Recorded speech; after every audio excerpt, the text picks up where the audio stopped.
Hi guys, yung guys, nag-crave ako guys ng laing, dasay cook laing. So as you can see, ayan guys, ang aming laing ng mga Bicolana. So paano ko ba guys niluto yung laing? Guys, simple lang. Meron akong ingredient na binili ko sa supermarket. Laing siya. It cost, one pack cost 125 pesos, okay? Tapos, ano pa yung other ingredients? Bumili ako ng 2 niyog. It cost 50 pesos. Gata na siya, guys. Nakagata na siya. Piniga na siya mismo doon sa store ng mga niyog, ba? So, puro talaga siyang gata. And then, bumili ako ng liempo, halagang 100. Pork liempo. Bumili ako ng sibuyas bawang, bagoong alamang, okay, luya. Tapos, ang ginawa ko muna guys ay yung pork binagoongan, okay. Separate cooking, nagluto ako ng pork binagoongan, niluto ko yung pork liempo sa alamang. Tapos, may sugar, may ginger, lots of ginger, ayun.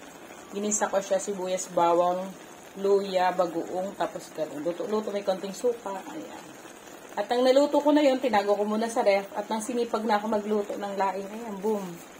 Ready na, malambot na din yung gata. Tinanggal ko na din sa freezer. Kaya guys, as you can see, quick and easy way of cooking guys. Ganun yung gawin nyo. Para hindi kayo masyadong pagod. Ahead of time, i-ready nyo na yung pork binagoongan.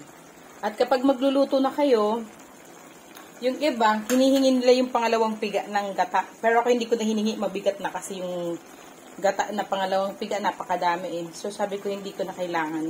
So, ang ginawa ko na lang, niluto ko muna yung laing, yung dahon sa tubig, na may nor cubes, na may luya ulit, na may bawang sibuyas.